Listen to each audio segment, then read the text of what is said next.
Hi, and welcome to the second class of Mastering My BERNINA Sewing Machine. Today, we're going to spend time with our machines learning more about decorative stitches, how to combine them, how to start and end them, and then how to save those combinations. We're also going to explore the worlds of automatic buttonholes, as well as learning how to use your BERNINA stitch regulator. So today we're going to start with learning pattern end, pattern begin, how to program the pattern end function, and then looking at the ability to elongate your stitches for a particular pattern. So we're going to start with pattern end.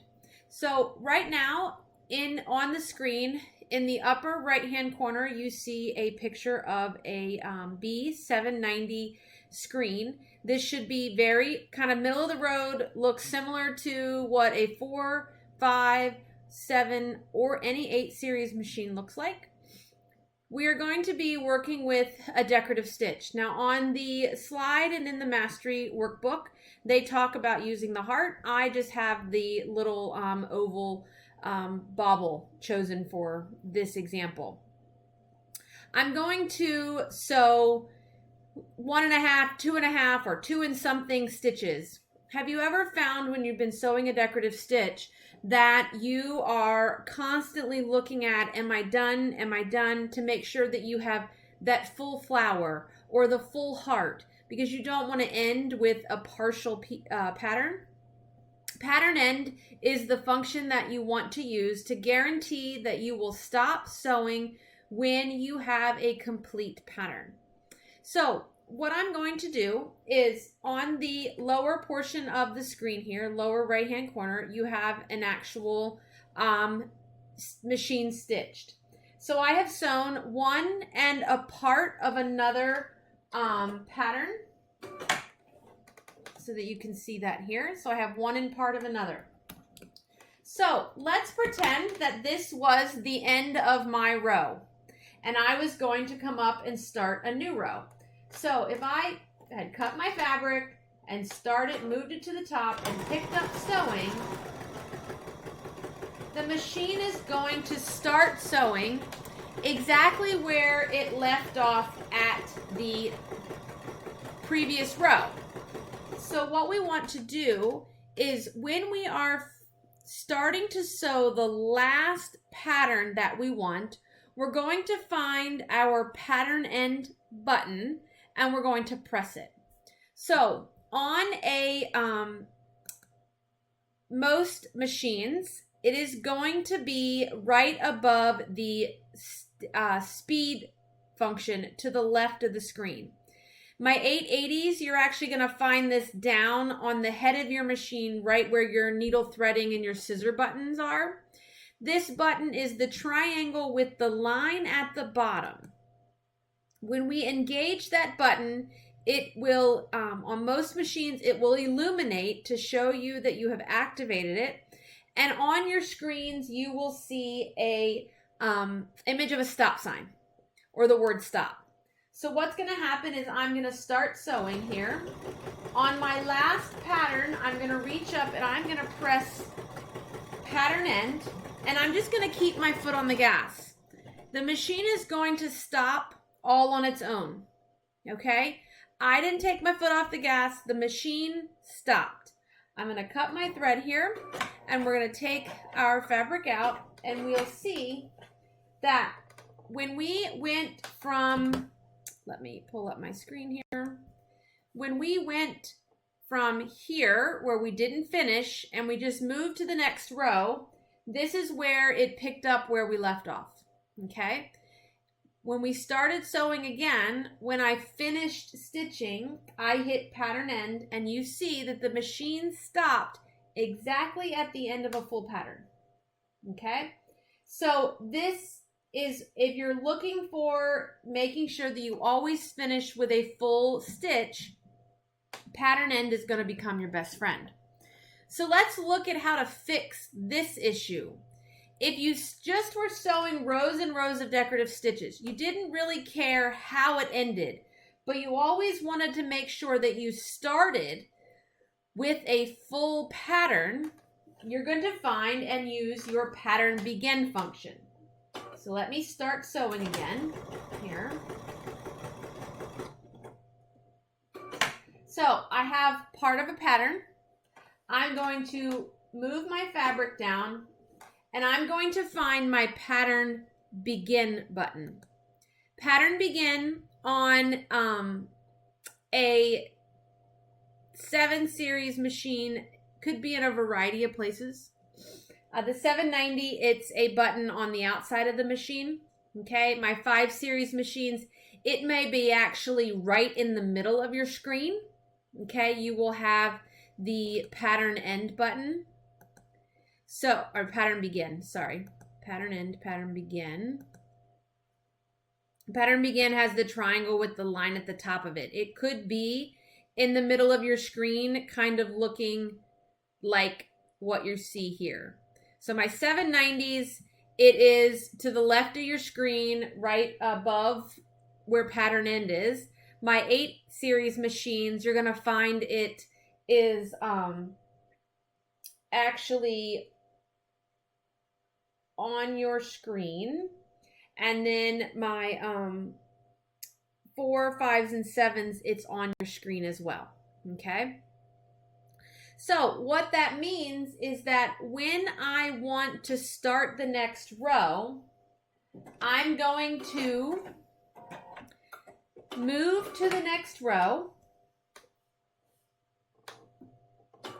I'm going to choose pattern begin so that my needle will go back to the first stitch of the pattern and I'm going to pick up and sew where I want to start sewing. And then I'm going to choose pattern end to stop the system at the end of an exact pattern. And then I'm going to cut my thread.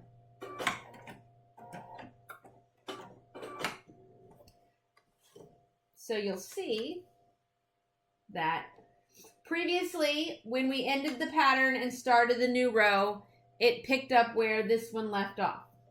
This time we started, we didn't finish the pattern, we moved to a new row, but before we started sewing, we chose pattern begin. And that will erase what it remembers where it was and returns it to home. And you will pick up and start sewing with the beginning of the pattern. Okay? You can also tell this on the screen. This white dot is your needle position. So when you start sewing on the machine, let me hit the sewing button. Let's slow this machine down.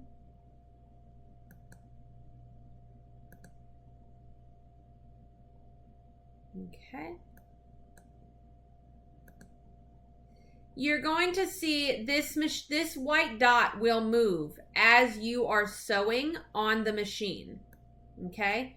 So that is going to show you where your needle currently is on the machine. Okay? So this will be helpful in figuring out, am I at the beginning of the pattern? How close am I to the end of the pattern? And then it will work. So you can see that as you sew, that white dot is moving, and that is the location of your needle. Okay.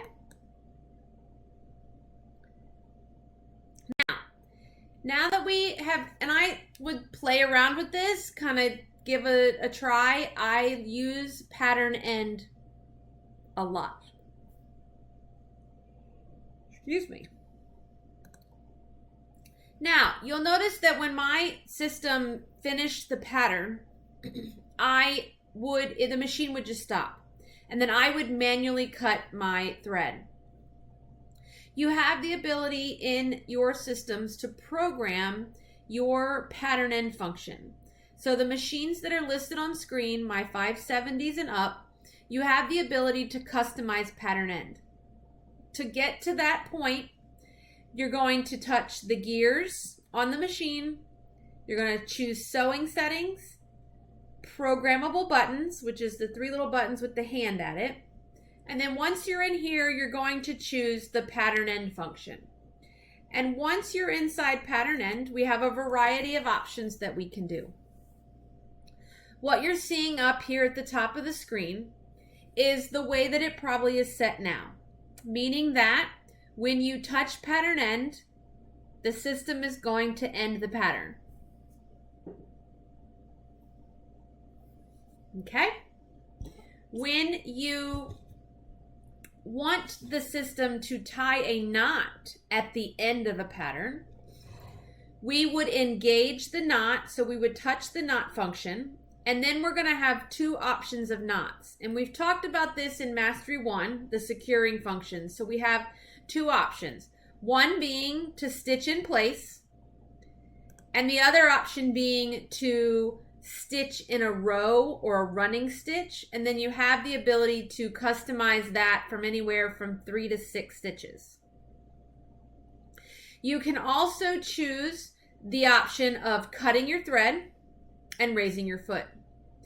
You could turn all of them on, and what's going to happen is the machine will finish stitching.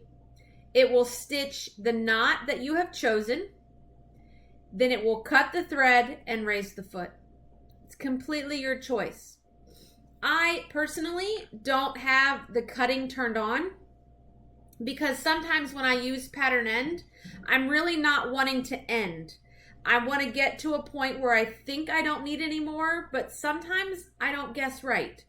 So I want to be able to step on the gas again and not have an extra tie on and tie off that's kind of in the area.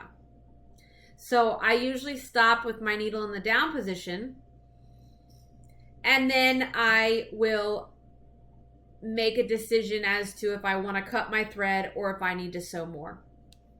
But this is completely personal preference. That's what's nice about the BERNINA system is we have the ability to customize this 100% the way that we want. Okay. Now, pattern elongation, you're going to find also on the information screen. So, pattern elongation allows us to elongate or squeeze a pattern in. So if we were sewing in a circle and we wanted our first stitch and our last stitch to join, and when we got back up here close, it's enough for one pattern and something, but we always want to make sure that we ended with a full pattern. So we have the ability to kind of elongate that last repeat so that it fits, okay? So, oh, I am so sorry. If you don't know, I don't breathe when I talk. So I'm not yawning because I'm bored or I'm tired. I'm yawning because it's my body's signal to tell me to stop talking and breathe. I have extreme core and lung capacity, and I could talk forever without ever taking a breath. So my body is telling me to breathe. So when we get to want to elongate, so I'm going to come into the stitch that I'm using. I'm going to come into the eye to open up the edit information, and pattern elongation you can find here. I'm going to set up, just for this example, a pattern repeat of 1 so that you can see it best here. Okay. And then I'm going to opt to choose pattern elongation. And inside pattern elongation, depending upon the machine, everybody has this option that you see here on the left. This is percentage that you want to increase or decrease the design.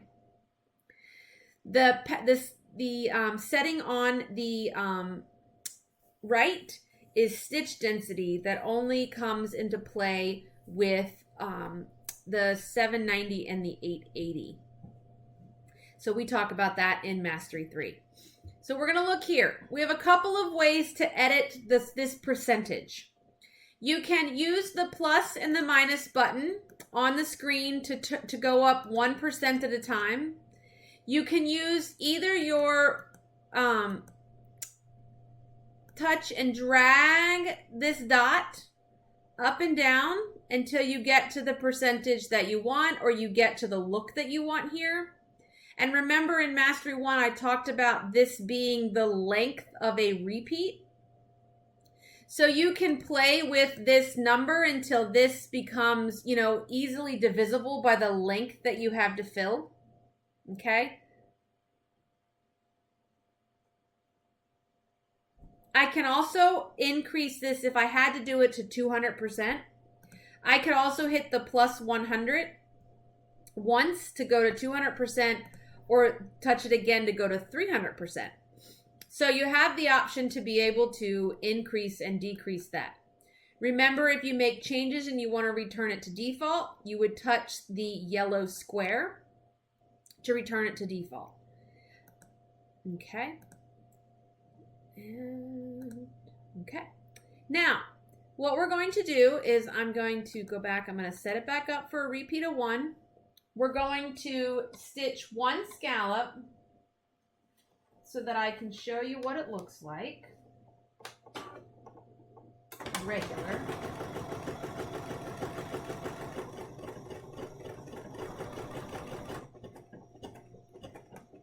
Okay. Then I'm going to stitch a 300% elongation. Okay. So I'm going to elongate this to 300%, and then I'm going to stitch 1 repeat. Now you'll notice that when we did this,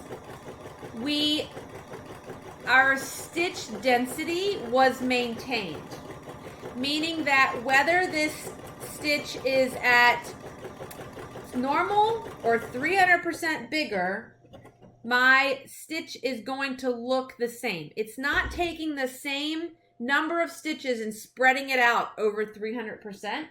It's keeping it the same. Now, with this particular stitch, what I should have done is threaded my machine for embroidery and increased my bobbin tension, because you can see my white bobbin is showing up here on top. So, but you can see this is a repeat of 1, and this here is the same stitch, 300% bigger, and the system kept the stitch density just the same. Okay, now I'm gonna go fix that issue here with our bobbin while we talk about Combi mode. Okay. Now that, oh no, not Combi mode, buttonholes. Let's chat about buttonholes. So on our system, we actually have an entire stitch menu dedicated to buttonholes. Okay. So over on the right-hand side of your sewing machine screen, you have your stitch menu. Okay, that stitch menu, there is a whole folder dedicated to buttonholes. Okay, so we're going to go into that. And we're going to choose for today buttonhole 51. That's your standard buttonhole that you're familiar with on most clothing and everything like that. Now, I'm specifically going to talk about automatic buttonholes. Manual buttonholes we'll cover a little bit, but I'm not going to walk you through making them. There is additional information in your owner's manual in this mastery workbook, as well as built into the help and tutorial section on the machine. I don't make too many manual buttonholes. This buttonhole foot will make up to a 29 millimeter buttonhole, which means that it's going to fit at least a 1-inch button. And I don't usually do too much with buttons that are bigger than 1 inch that I need a bigger buttonhole for. But the option is there if you should need a larger buttonhole than 29 millimeters. you're going to have to do it manually. I prefer automatic because I program the buttonhole once, and every buttonhole until I tell it to stop is going to be the same size. Okay, now we're going to be using foot 3A. Okay, 3A is the buttonhole foot that came with your machine. Okay, you will notice there is an opening in the center. Okay, there's a red line to the left of it. There is a sliding guide up and down the side that follow a set of numbers, 0, 1, 2, and 3. And that's 10, 20, and 30 millimeters with every line in between being a 1. So if you wanted a 21 millimeter buttonhole, we could move this to 21.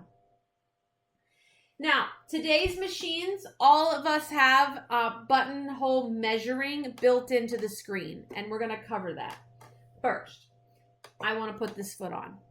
And you'll notice that there is no slit in this foot to get your thread underneath. So a lot of times you'll put the foot on and then you'll be sitting here trying to get this thread to go down through the hole. Here's your trick to get any thread underneath a foot that has no slit in it. Before you put the foot on the machine, let me turn this up so you can see. Before you put this foot on the machine, you're going to bring the foot over. You're going to take the needle down through the hole that it's normally going to stitch through. You're going to grab a hold of your thread tail, and then you're going to put the foot on the machine. Okay. And now your thread is underneath of the foot without you spending a ton of time to get it there. Okay. Now,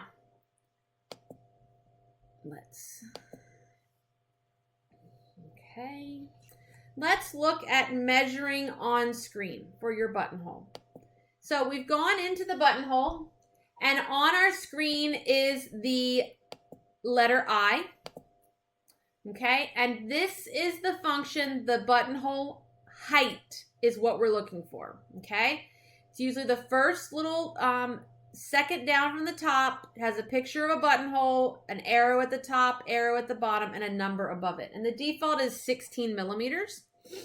We're going to select that option. And then what you're going to see is a picture of a button, a picture of a buttonhole, and then a yellow circle. So what it's telling you at the top is that you can turn your width or length knobs to match the measurement of the button that may be on the package. The system will automatically then add in an additional 2 millimeters for ease and thickness of the button. Now, if you have no idea what size button that is because you are working with grandma's button jar, you would hold your button up to the screen right in this area, and then you're going to turn your knob until this yellow circle encompasses your button. Okay? And then you can take the button off the screen. That is how you have measured your button. With my button here, I've turned it until that yellow is around the edge, and that tells me that it's an 18 millimeter buttonhole. Okay? So we've told the system that we want an 18 millimeter buttonhole. What we're going to do now is we will take our fabric, line it up underneath the top of the buttonhole. Let me get my hand out of here. The top of the buttonhole, if you have it marked on your fabric for placement purposes, should line up with where the needle is going to start stitching. Okay? We're going to start sewing. We're going to keep our foot on the gas until the machine stops. And what's going to happen is the system's going to come down the proper measurement, move over, and sew straight back up to the top. So the top bar tack, work its way down to the bottom, sew the bottom bar tack, and then knot it off. Okay? If your buttonhole does not do this set of sequences, and usually you will know as soon as it goes to sew back up to the top, it won't stop, okay? you will need to calibrate your buttonhole foot. And depending upon the machine, you have the ability to calibrate that buttonhole foot on your own. And there is a set of instructions in your owner's manual on how to calibrate this buttonhole. Because this part of this foot is talking to a sensor in the top of your machine. If these two things aren't talking, this is not going to count to be able to do all of those steps on its own. Okay? So your buttonhole feet are pretty, they are synchronized to a particular machine for the most part. So if you have multiple Berninas, you want to try to keep the buttonhole feet together. With older Berninas like the 730s, the 165s, the 145s, 220s, those types of automatic buttonholes will need to be calibrated by our technicians, which is why for anyone, when you bring a machine in for service or for any type of work, you should bring your automatic buttonhole foot with you. This will allow us to calibrate your buttonhole for you should we have to replace a board or do any sort of computer board work where that synchronization between the 2 feet would be lost.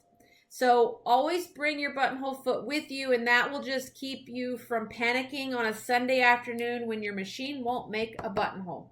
Okay? So what I have now is a beautiful buttonhole that's ready to be cut open.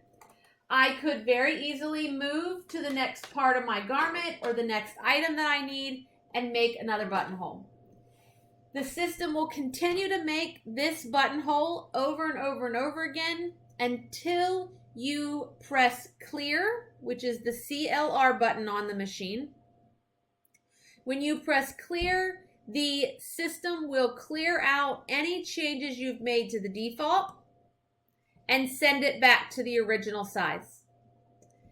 If you turn your machine off or take the foot off and navigate away, that buttonhole size, that buttonhole calibration or buttonhole sizing information will be reset to default. Okay?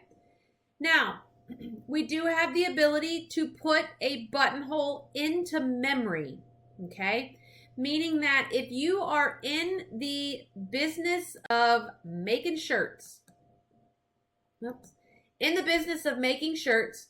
you have the ability to save this buttonhole so that you don't have to always come back and reprogram it. Okay?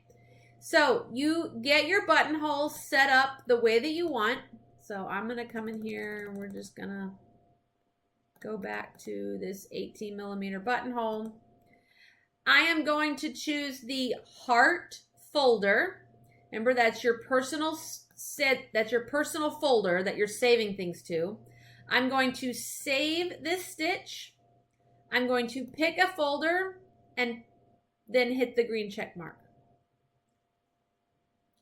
My buttonhole is now stored in that system. Okay, I'll show you how to retrieve it in a few minutes. Okay, now, should you need to cord a buttonhole? Corded buttonholes can be done with both the automatic and the manual buttonhole feet. There is information in the Mastery Workbook and in your owner's manual about corded buttonholes. Basically, corded buttonholes is we put a piece of cord on the foot. We then stitch our buttonhole over top of that cord. We pull the cord tails to the back of our garment, tie them off, and then clip the tails. This cording helps to give your buttonhole some dimension, especially if you're working with fluffy fabric like polar fleece, terry cloth, suitings, things like that where the buttonhole has a tendency to disappear. By cording it, you can help it have a little bit more body and stability. Okay? Okay, how to save your buttonhole. How to retrieve your buttonhole. Okay? So, if we're out and about and we're stitching other things on the machine and we want to come back to find a buttonhole, or you've come back a month later and need to sew that buttonhole, after you turn your machine on, you would go to your personal folder, open a stitch, okay? Pick the folder that you put it in, and you will see that the buttonhole is showing up. You have this is the width of the buttonhole, and this is the stitch length of the buttonhole. Okay, so you can just click on that and the system will set itself up for you to stitch that. You can save as many buttonholes as you need, and you're just going to get a preview with the settings so you know exactly which one you need to open. Okay? These are the 2 feet that we use for manual buttonholes. Okay? 3 is for my machines that have a 5.5 millimeter stitch width. So my 475, my 435, my 535, you have a 5.5 millimeter stitch width, and anybody with a 9 millimeter stitch width, you're going to be using 3C. Okay? Now, let's talk about slit width adjustments. And this can take place on my 480 and up. And so slit width has to do with moving the distance between those 2 side bar tacks. Let me get my... So it's the slit width adjustment will put more fabric or a larger opening between the 2 sides of this buttonhole. Okay, so let's look at how to adjust the slit width. So slit width adjustments are found under the eye to open up editing, and the slit width adjustment is the tool or the function right to the right of the buttonhole height. Now, I want you to watch the buttonhole, the image of the buttonhole here as we make adjustments to our slit width. I'm going to increase this to as high as it will go, which is a 2.0, okay? As I increased my slit width, you will find that you will lose some of the thickness in your side bar tacks because you are trying to, the system is maintaining that 4.5 width. And so in order to make the middle bigger, it has to take it from somewhere, okay? However, if you don't want it that skinny, when you are finished adjusting your slit width, we're going to close out of the editing function and let's go to our stitch width knob, and we're going to add width back, okay? Now I'm going to go up pretty high so that I can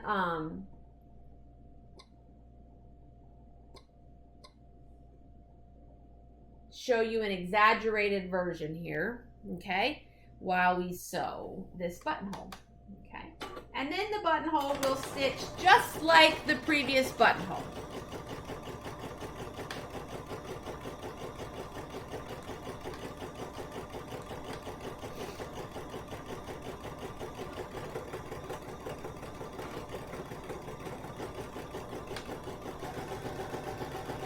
Speed it up just a tad here.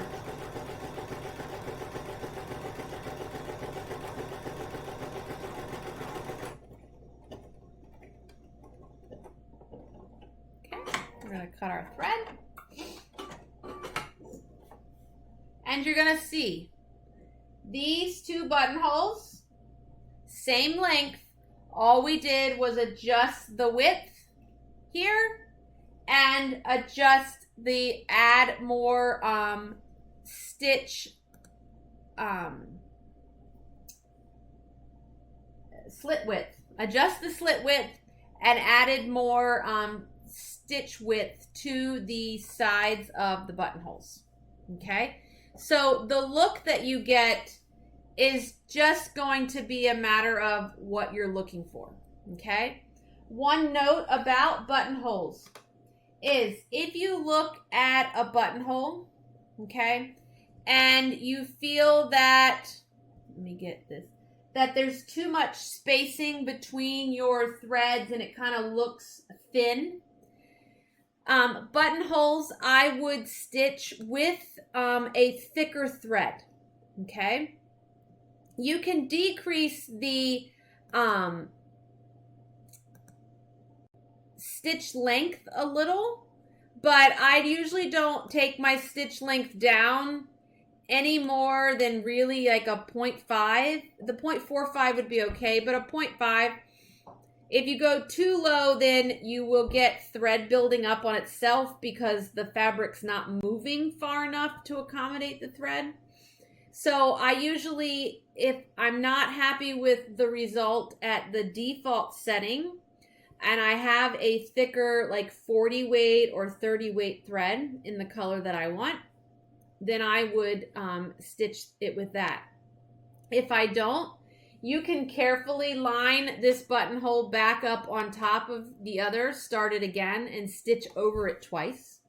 Okay, that's an option. You just have to be really careful at getting things lined up where it belongs. Okay, all right. Let's go and now look at attaching buttons, because we don't ever want to sew them on by hand. It's a tedious task, okay, and we don't really like to do it. So in your buttonhole menu, typically it's stitch number 60 on everybody's machine, is going to be the button sew on program. And the button sew on program we typically use with foot number 18. Okay, foot number 18 is our button sew on foot. When you look at it, there are two side pieces and a middle toe. This middle toe is adjustable up and down so that you can adjust the shank of the button or how loose the button is going to sit on the fabric. Okay, so if you're sewing buttons onto a really thick, bulky piece of fabric like a polar fleece, I would increase the shank so that there's enough space between the fabric and the button for your piece that you're buttoning over to lay underneath of it nice, and you're not, trying to cram too much underneath of there at once. Now, what I'm going to do is I am going to take a button. I'm going to place it on my fabric. I'm going to set my foot down, okay? And I'm going to get it positioned so that the middle toe is right between the two holes, okay? Now, before I step on the gas, I'm going to turn my hand wheel to make sure that this stitch clears the two holes. Now, commercially made buttons, the distance between the two holes are going to be standard. And that standard measurement is what the default setting of this stitch is set at. However, sometimes we may not get it exactly dead center and we could be a little to the left, a little to the right, or maybe it's a handmade button or it's a little irregular. So you can adjust the width of this stitch if you need it to jump farther or smaller so that it clears the holes. When it comes to a homemade button, the other thing you need to do is make sure that you put your needle all the way down, because your needle gets thicker at higher up. And we have found with some of the homemade buttons that when the needle gets all the way down, the needle is too thick and it will crack the button. Okay, just a little tip. Once I have cleared both holes, then I can step on the gas, okay? And I'm going to let the system run. It stops all on its own, okay? Doesn't need me. I'm just going to keep my foot on the gas. If I wanted to sew this again just for extra reinforcement, I could. or I could cut my thread. If this button was a 4-hole button, I would do the 2 holes in the front first. I would raise my foot, pull my button towards me, put my foot down, check the alignment of the back 2 holes, and then hit the go button. Okay? I'm going to pull this out here. Since I moved it, I don't want to touch the scissors. I have 2 thread tails. Now, for me, I normally keep long tails. I'm going to tie this tail in a knot. Okay, maybe. Okay. And then you can either clip it or bring those thread tails to the back of your item and then tie a knot there as well. Okay, but the system, every other jump ties a knot. So that stitch is going to be fairly secure and not go anywhere. Okay, so I could clip my tails, and this is how far that's sitting off of here. That's what that middle toe adjusts. So if you didn't want this to really move, then we would make sure that this toe was as far down as we could to use this to secure. This is up pretty high so that there's more space for the fabric thickness to lay nice and flat between the button and the buttonhole when it's buttoned over. Okay?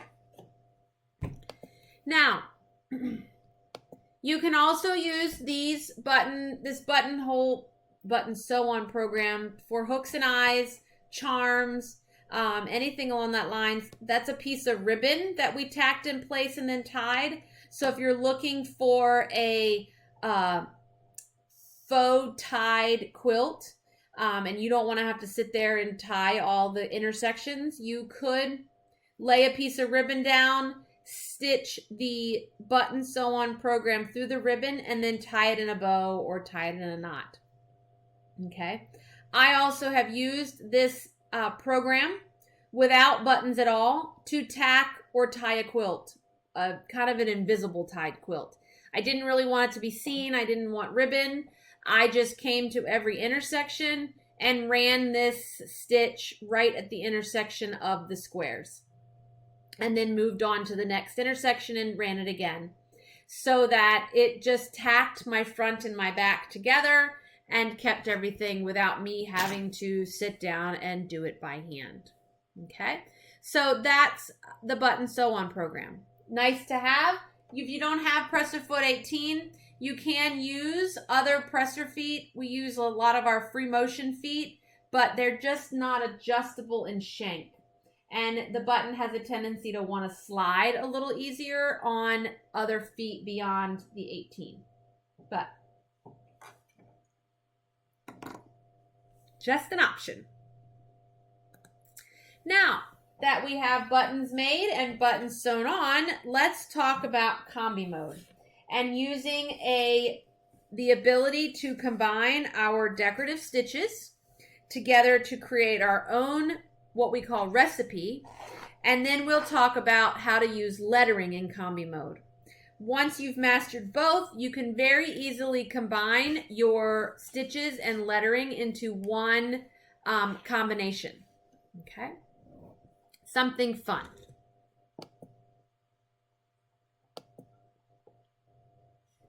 Now, to access Combi mode, I want you to take a look at the screen here. I'm actually going to go back to a straight stitch for the moment so that you can see.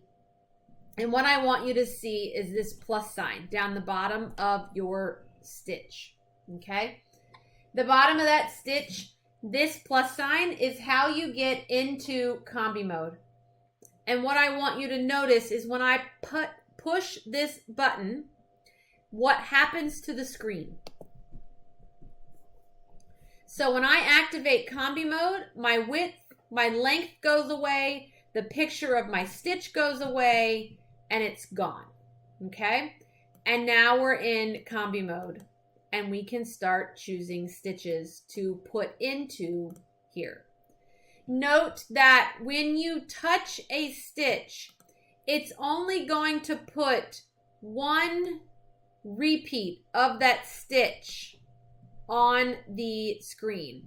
So when you're working in combi mode, it's repeats that it puts in there. So if you wanted 2 hearts to stitch, you need to press it twice.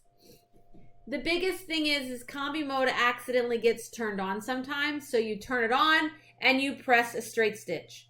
And you're like, why is my machine sewing 1 stitch and stopping? And in order for you to get it to go again, you'd have to hit the start button again, and then it sews 1 stitch and stops over and over and over again. So if that's happening, make sure that you look at your screen for what looks different, okay? So when you look at your screen and you don't have the ability to see a width, a length, or anything along that lines, then you've probably turned on combi mode, okay? To turn it off, you just touch it again, okay? Nothing too difficult. Now, when you want to combine stitches, you're just going to go start picking stitches. You can navigate through any menu that you want. You can use the search function if you have a list of the stitch numbers that you want to use. You can use them as well. You will notice, though, that when you look at some stitches that they are grayed out and not accessible inside of combi mode. This is because these stitches will not work inside combi mode. They have some sort of programming that needs to be done or measurement that needs to be done, and they're not going to work. That's why none of your buttonholes will function, and a lot of the darning and mending stitches that live in your practical sewing menu. For my 790s and my 880s, in your decorative stitch folder, you have a couple of folders that have these little 4 directional arrows in the corner. And right now, if you're playing with combi mode, I would avoid those particular stitches, okay? Those stitches are sideways motion stitches. We will talk about them in the 3rd mastery class, and I'll teach you how to properly use them in combi mode. But I would avoid them at the moment. And I would stick with all the other patterns that you have there on screen to work with. Okay? So I'm going to say we're going to travel to the 900 menu. We're going to go into this menu in one moment. And we're going to add a pair of scissors. So stitch 947, I'm going to touch once. I'm going to add stitch number 942. I'm going to touch it once so that I get 1 needle and thread. And then I'm going to navigate to stitch number, I think it's 779, which is a sewing machine. And I'm going to add it, let's say, twice. Okay. So with this stitch, we're going to look at what you're seeing here. So what we've done is right here on the side screen is we have a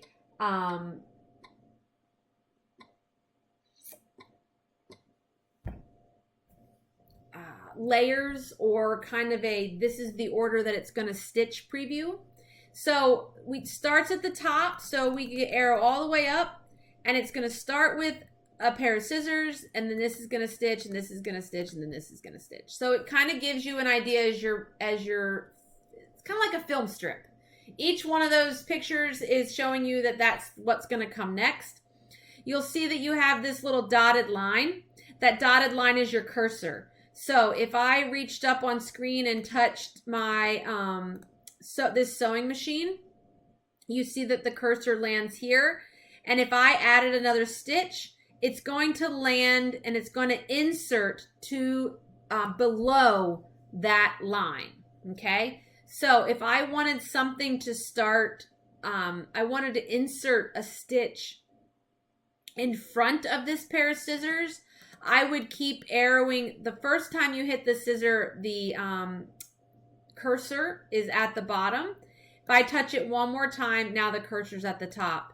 And if I added a stitch, it's going to land at the top of the cursor. Okay, it's going to end up above the scissor. So as you've played around with things, you also have the transition, okay? If you remember transition view from Mastery 1, it allows you to see more at one time. So to access transition view, you would touch that little arrow there to the left of all your stitch choices. It's going to open you up to a bigger screen so that you can see more stitches at once. You can also see the preview without having to turn your head sideways, but you kind of have another view of it. We can actually use the delete key here to delete things, kind of a backspace delete. We can use the arrows to arrow through and be able to insert stitches, and then you can also collapse the transition view back to standard view. Now, we have a couple of ways that you have the ability to delete things. Now, I showed you in the transition menu the ability to use the delete key to delete whatever was selected. You can also use we call this the action bar, okay? We can also use the action bar, and we would touch, hold, and swipe to the right to delete, okay? And so when you swipe right to delete, then it just throws it away. Now, the other way to throw something away, because, hold and swipe does not work for you, select the stitch that you want to delete, okay? So I want to get rid of this little wave here. I'm going to go into the edit function, and I'm going to use the trash can. And when I click the trash can, poof, it's gone, okay? Now, if you wanted to delete everything here, so let's say you wanted to start over, you could slowly work through each design and swipe or hit the trash can. But it's much faster if we select everything first. So if I select everything first, then I can use the trash can and delete it all at once. Okay? So you have that option there as well. You will notice in here when you look at a stitch under the edit, so if we come into editing for any stitch, you have the ability to mirror image, left, right, top, bottom, throw it away. We can pattern elongate it. There's a long stitch function, a couple of different other options, sideways motion, balance, that you can play with. But I want to show you, we're going to select all again, and I'm going to set up for a pattern repeat of 1. So pattern repeats in Combi mode operate just like the pattern repeats that I taught you in Mastery 1. So by touching this, I'm telling the system to only sew me 1 and stop. So when it's finished sewing the sewing machine, it will stop sewing. If I don't set up a pattern repeat, the system will just swoop back up to the top and start again. So it would be scissor, needle, thread, machine, scissor, needle, thread, machine, and keep going. And if you didn't know how much you wanted, and pattern end works in here as well. So as soon as you start sewing the last decorative stitch you want, you can press pattern end and the system will stop sewing. You can see at a 1 repeat that the length of this combination. You also have the ability to mirror image this combination left and right, okay, without any with being able to do it at once. And let's give it a sew. Okay, I'm going to switch back to foot number 20C. 20C is just like your open toe, just like your number 1 foot, but the toe is missing out of the middle so that you are able to kind of see what you're doing. By eliminating that bar 2, you eliminate the possibility of thread building up inside the needle opening. Okay. Now, when we go to start sewing on this machine, we have it all set up to start, and we're just going to step on the gas. There's nothing extra you need to do. We're just going to start sewing.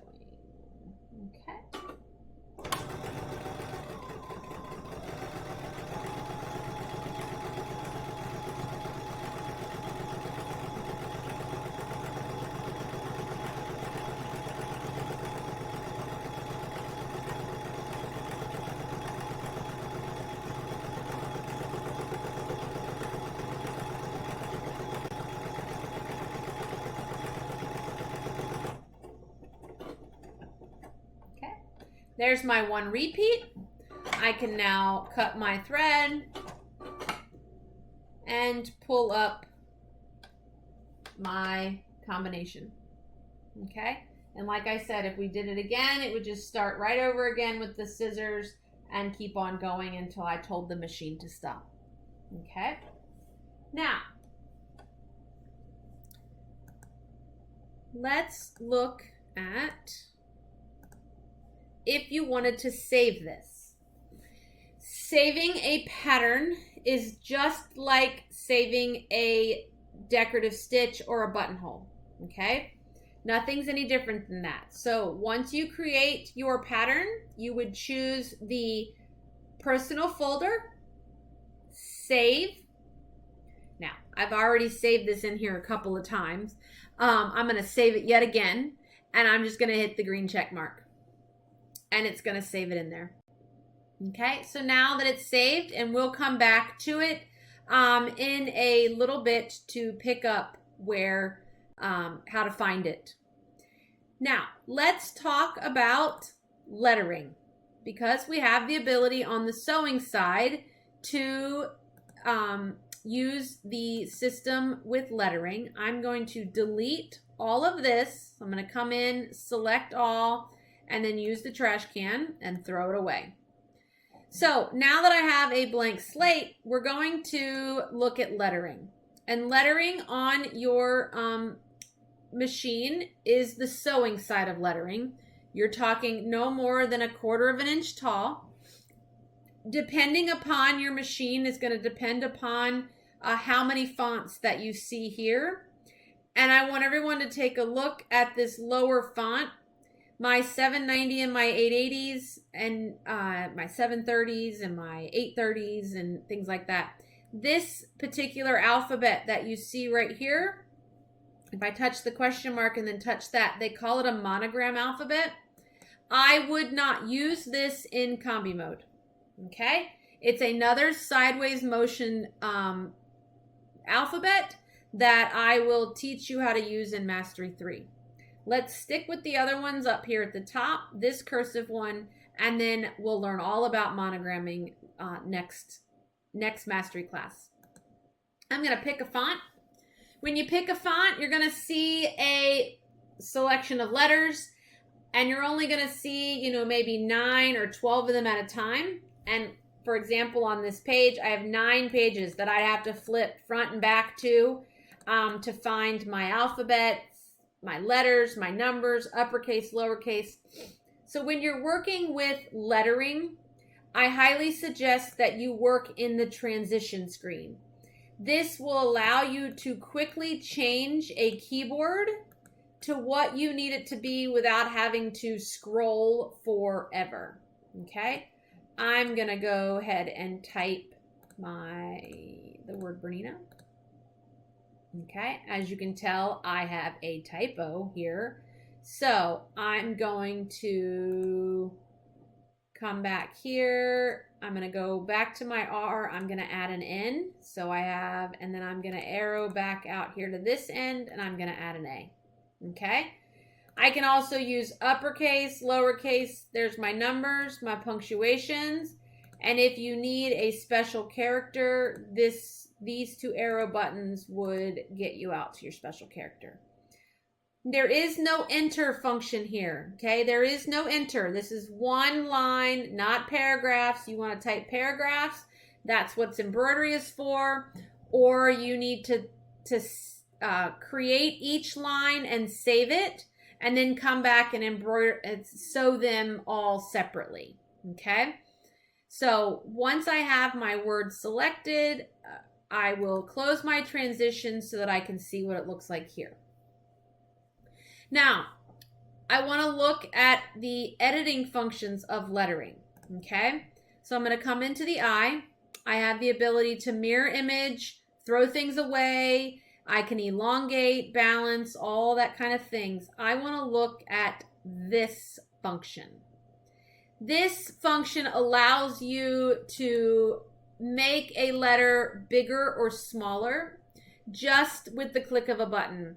And so this will shift you from a 9mm letter to a 6mm letter just by pushing that button. Okay, so I can come in, I've selected my E, and which is 9mm here, and then if I select this, it jumps down to 6mm. And I'm going to go through and I'm going to do that to every other letter, just because I can, and so that you can see it. One thing to note is that here's that pattern begin function. If I were to start sewing right now, this system is going to start stitching at that letter N. Okay? It is going to start at the letter N, where whatever is showing up in blue is where it's going to start. So if you want to make sure that you start at the beginning of your letter, either choose pattern begin on your machine or arrow up in your action bar until the first letter is highlighted. And then that is where the machine will start sewing. Okay? Remember, when you're looking at stitch length here, this length is the length of the letter B. Okay? If you wanted to know the length of the full word, we need to select all, and then you can see that it's just about 2 inches in length. Okay? I'm going to go ahead and set this up for a pattern repeat of 1, and I'm going to stitch it. Okay.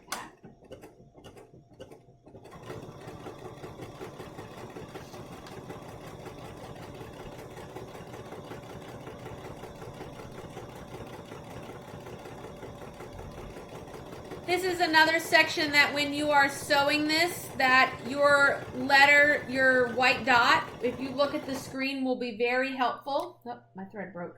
Will be very helpful in letting you know where you're at in your design. And if you need to stop or start as to wherever you're at. Oops, that did not thread. It has not been a day or an evening for technology for me, so I apologize. Get a pair of scissors here.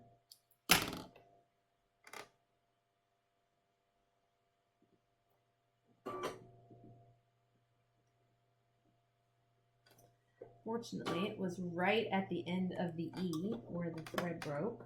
I'm going to get it lined back up. And I'm going to start with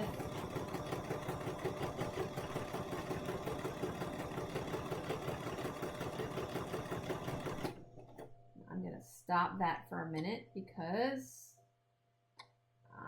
the machine I'm sewing on is not the same screen as what I'm sewing on the machine, on the what you see there. So I need to get things set up so that they look identical.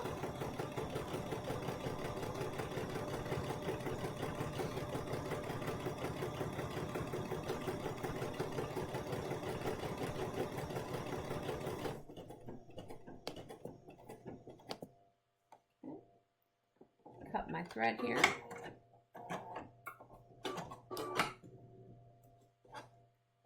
Just do that across the room. And then on all that mess, I still misspelled it. So these BERI are a 9mm letter. This N is a 6mm in height letter, and then this goes back to 9mm. Okay, so that just kind of gives you an idea. I can go back and fix my typo and start there. I can also go back and add decorative stitches to the beginning and at the end. So if I wanted to, I could, let's see here. Let me go.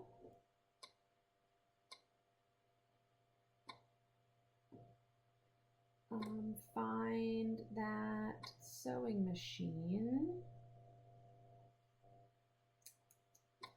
which was 779 on machines, and we'll add that to the end. Okay. So while that stitches, so I can come to my A, that's my last design. I can navigate to my decorative stitches, okay, 700 menu, very end, and I can add a sewing machine at the end. So now I have the word Bernina with the sewing machine at the end of the letter, and then you could save that if you so choose. Now, if I wanted to reopen the stitch that I had saved earlier, to access that, you would go to Personal Folder. You want to open a combination, okay? That combination you would open, and then you would choose which combination of stitches you want to sew. And I would open that. Now, make sure that before you open that, if you wanted what was in the screen first, that you saved it before you opened a new one, because it's going to open over top of it. Okay? And so, like, my word Bernina is now gone, and what it's been replaced with is this. The thing to note is that you cannot open combinations unless you're in Combi mode. So if I close Combi mode, here I'm back to what we call single stitch mode. If I go to my personal folder, you only see the option to open stitches. The option to open that combination does not exist unless you are in Combi mode. Okay, so here is our word with our sewing machine. Okay, Combi mode is something that if you don't use it every day, it's not uncommon for you to have to pull out some sort of workbook or manual just for a reminder. Okay? So don't feel bad if you have to get reminded. It's not something that we use very often. So especially those of us that have embroidery machines. Now, let's talk about free motion quilting. I'm going to talk about standard free motion quilting. And that would be traditional. What we normally would be using with a free motion foot. So that's going to be foot 9, 15, 24, 29, 26, 71, 72, not 71, 72, 73, 74 are all free motion stitching feet. When you use these feet, you need to lower the feed dogs. Okay, we're going to use a straight stitch, and we would drop the feed dogs on our machines so that our feed dogs go down, because we don't want to free motion with feed dogs up. It impairs you. Okay. When you are free motion quilting in the traditional sense, when you step on the gas or start the machine, you are now in control of moving the fabric. You now need to move the fabric at a speed that is consistent to the speed you have the needle going at. If your needle is going too fast and you're moving too slow, you're going to end up with tiny, tiny stitching. And the same opposite will happen if you're moving too fast. So we need to find a happy speed between your hands and your needle and your foot in order to do traditional free motion. Okay? I'm going to raise and lower my needle so that I can pull my bobbin thread to the top.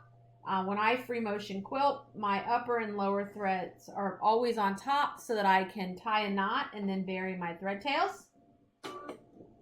I'm going to start the machine, and then I'm going to start moving my hands. Okay? Now, if I move too fast, I'm going to end up with too big of a stitch, and then if I move too slow, I'm going to end up with tiny. So it takes some practice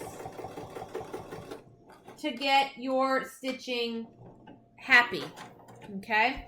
So just so you can see here, I have really, really big stitching here, okay?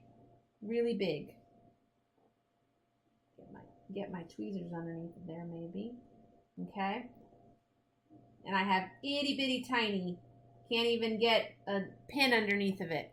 This is not good free motion quilting, okay? It takes practice. We want to find a consistent length and stitch.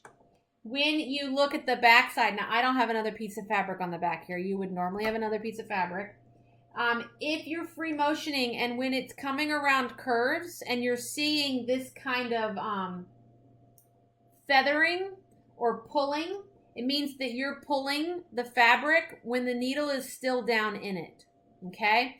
So this is just learning to not fight the machine as much, which is why when it comes to free motion quilting, I typically opt to use my stitch regulator, okay?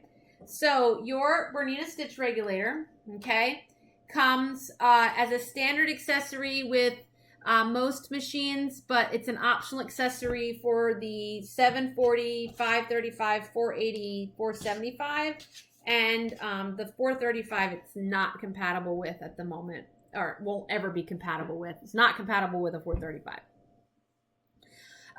So the stitch regulator is basically a foot that there is a camera in the bottom of this foot that is watching the speed of the fabric pass underneath of it. As the fabric speeds up, the system speeds up the needle. And as the fabric slows down, it slows down the needle. So this kind of takes out the half of what you need to know in free motion quilting. Okay, it comes with 3 soles. Okay, this sole here is the closed O-shaped sole that I would use for traditional free motion stippling, bobbin work, thread painting along that lines. There is an open toe sole that comes with the foot that you can see on the slide image. That is what we call the C-shaped foot. It has an opening, so if you're trying to follow a line, or has added visibility for you to be able to navigate over a marking. The ends of that C are turned slightly upwards so that they don't snag or run into seams and other fabric or layers of thread if you're thread painting. And then the last sole is the clear shaped sole. It's the same sole that you find on foot number 44C. It's our, what we call our cutwork foot. This sole is clear. It is marked with concentric circles and a center crosshair. Great for using for stitching in the ditch, echo quilting. The center of that sole kind of pushes the area around the needle flat, so that it works really well with like high loft batting and things, or if you have appliques and stuff. And the edge is curved upwards as well so that it doesn't run into or get caught on anything. To change your soles, it's just a matter of squeezing the 2 buttons on the side and then pulling the sole off. To put the sole back on, all you do is line them up and slide it in place. You do not need to press and hold those buttons when you're snapping the sole onto the foot, okay? This is an expensive foot. Take care of it, okay? It is about a $900 presser foot, so you don't want to be replacing it. Should you step on it, the dog chew it, or you've thrown it away, okay? So take care of it. Keep it in the tin that it came in. When you want to put the BSR on, the BSR goes on in 2 steps. One, it goes on and attaches just like a standard presser foot, Okay, so the hole goes on the ice cream cone and then it locks in place. Note that the foot does sit at somewhat of an angle. It's not straight. So if you're trying to do this and can't figure out why it won't lock in place, well, this is where your needle needs to go in at. So you need to just rotate it. Once you have attached the foot to the machine, the next step is to plug the foot in. Depending upon your machine is going to depend upon where it gets plugged in at. Okay, my 7 and 8 series machine, there is a plug in the back of the machine. Some of you have plugs that are up underneath in the back left corner of the machine. So depending upon your machine is going to depend upon where you need to plug it in at. Okay. Once you attach the foot to the machine, the screen will change to the BSR screen. And this is how you're going to be able to notice if you've got the foot plugged in all the way. So when you've attached the foot and the screen changes, you're now in what we call the BSR screen. You will see a straight and a zigzag, the numbers 1 and 2, the word BSR, and probably a little audio microphone looking thing. So let me attach the BSR to this machine. Okay.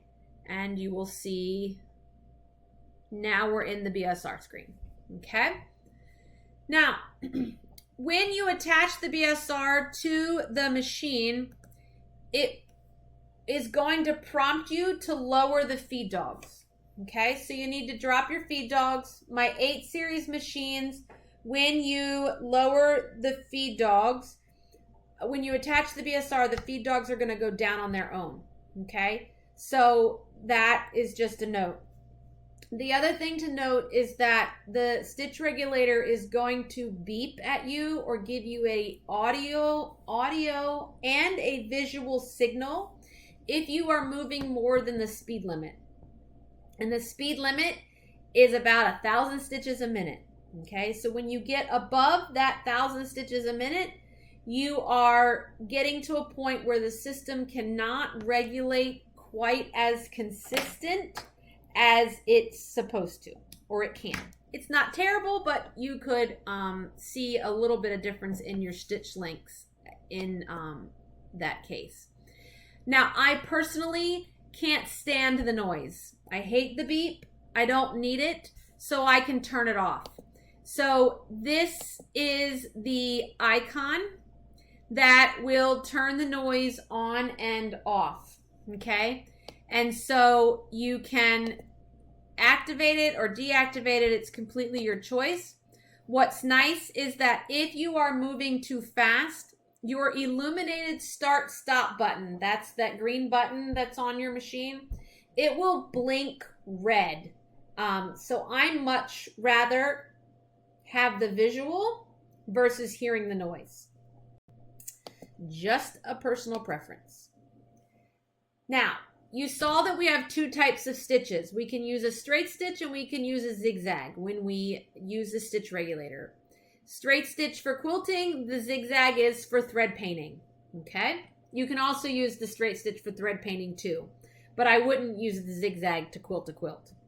Just personal preference. You'll also notice there are 2 modes to a stitch regulator, and those modes are indicated by a 1 and a 2. Okay, so mode 1, the 2 modes basically are based upon how the needle reacts when you give the foot power. Okay, so in mode 1, the needle will move immediately the moment you give the machine gas. Okay, mode 2, the needle will not move until fabric moves. So even after you have stepped on the gas and given the foot power, it will not start stitching until the fabric moves underneath. And I'm going to demonstrate both of those here in just a minute. Note that if you don't move fabric underneath the foot and there is power to the foot, and you pause there for more than 7 seconds, the presser foot will turn itself off. Okay, it deactivates itself, so that if you've walked away and forgot to take power off on the foot, this way you don't accidentally put in stitching that you didn't mean to stitch. Okay, so you change the modes just by choosing mode 1 or 2 on the machine. I want to make sure that I have got my fabric here. Now, I am not using a foot control. Okay, this foot control is the only reason I'm not using a foot control is because the many years that we have spent practicing free motion quilting, we have learned, or I have at least, that my foot is controlling the speed of the needle. When you are working with the Bernina stitch regulator, your foot has nothing to do with the speed of the needle. All your foot does is give the machine power. So by me shifting to using the start-stop button, you can retrain your brain to know that your foot has nothing to do with the speed. It's all in your hands. Now, I can do it either way because I've retrained my brain. Okay, I'm going to put my foot down. I'm going to raise and lower my needle. And then I'm going to raise my foot so I can get my thread up on top. I'm going to start in mode 1. I've changed the camera angle here so that you can watch this button change color. So you'll notice that as soon as I turn this foot on and give it power, there is a red light that illuminates in it to give you a visual as to this has power. I'm going to start stitching. I'm going to get this thread here out from underneath that foot. You'll notice that as I speed up and slow down, so does the needle. And you can see how much smoother my corners are.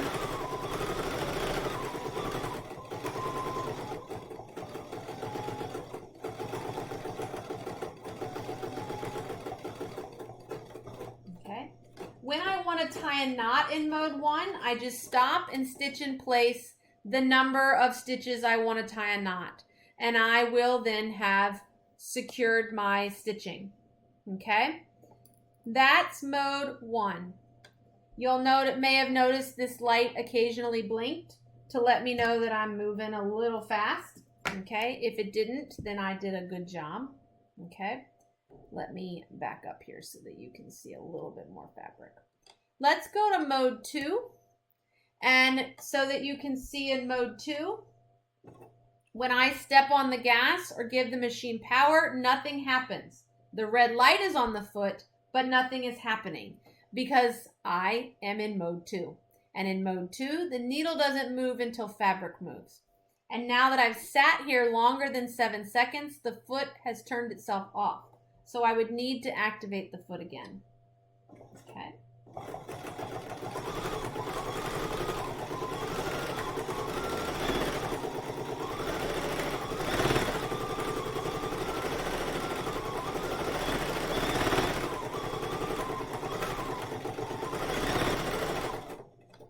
Okay, I pause, then foot pauses. Pick up and start again. I pause. Okay. Now, when you want to tie a knot with mode 2, obviously you can't stop in place. Okay, because if you stop in place, the needle stops. So when you want to tie a knot in mode 2, you use the securing function, and that securing function on your machine is going to be, this one's on the outside of the machine. It's going to be this knot that on a 790 is going to be above the slide speed control. Other machines, it may be right on your screen, but you're looking for the button that has the knot on it. And so what we would do is you would activate the knot, start the machine. There's your knot. Then I can start sewing. When I get to the end, activate the knot, and then the foot will tie the knot and turn itself off. Okay? So that is how you would tie knots in your stitch regulator. Okay? Now, experimenting with different stitch lengths, stitch widths. If you're in the BSR, the zigzag, this is going to depend upon your settings, your thread. It's going to depend upon your ability. So the default stitch length is a 2mm stitch length. If you are finding that even at a standard, when you're free motioning and you're finding that you feel like this is still a very tiny stitch and you can't free motion any faster, you can adjust the stitch length on the stitch and the BSR, and that will increase the stitch length that the machine uses to free motion at. And so that can kind of be helpful to balance. You're trying to look for this free motion quilting stitch to look just like the stitch length when you sew a straight stitch. Okay? So it's just it's practice. The other thing I want to point out before we move on is this BSR that you see here on screen. You can turn this on and off. If this is turned off, you do not have the option of using modes, okay? What you've done is you've turned off the regulation and you're now using this presser foot like the traditional free motion presser foot that we used in the past, okay? So make sure that if that accidentally gets turned off or deactivated, you can know how to fix it. And it would just be a matter of pressing the word BSR again and it will come right back up. To remove your stitch regulator and to get out of using the stitch regulator, all you would do is unplug and take the foot off. Once you pop the foot off, it's going to ask you to raise your feed dogs if you're on a machine other than an 8 series. On the 8 series, your feed dogs will pop right back up for you, and you don't have to physically push them to re-engage them. Okay? Now, up next, so that's all I have for you today. Up next will be our Mastery 3 program, which is specific to our 780 and our 880 machines. We are going to focus in Sewing Mastery 3 on sideways motion stitching, using those stitches in Combi mode, as well as for my 8 series machines, we're going to look at Stitch Designer. This will happen in a week, and then it will be uploaded here to the YouTube channel. So be on the lookout. I appreciate if you have any questions or comments, please feel free to leave it in the comment section or send us an email at materialgirl@verizon.net. Thank you so much and have a great rest of your day.